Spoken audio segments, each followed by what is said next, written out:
So in class we talked about linguistic competence and linguistic performance, and I was trying to think of examples for like competence error and performance error, and um, I was thinking about it, and I had a meeting for my sorority, and at the beginning of the meeting, like me and one of the girls were just talking about like our favorite like childhood movies, and we were talking about The Little Mermaid, and she said that her favorite character was Flounder.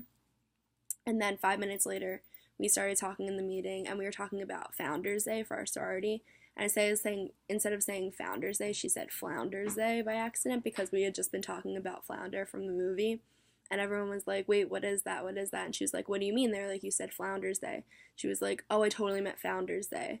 So I was thinking about that, and like that's an example of a performance error because she knew what the right word was, but because of something that we were just talking about right before she said that, she said the wrong word, but she really knew what the word was supposed to be.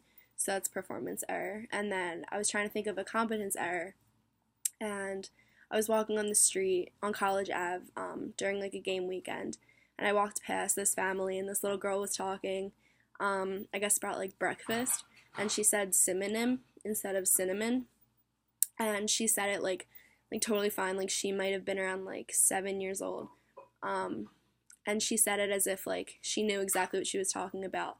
So I figured that was a competence error because she said synonym, actually thinking that that was the right word, and not knowing that the correct word is actually cinnamon. So I would assume that her parents probably corrected her.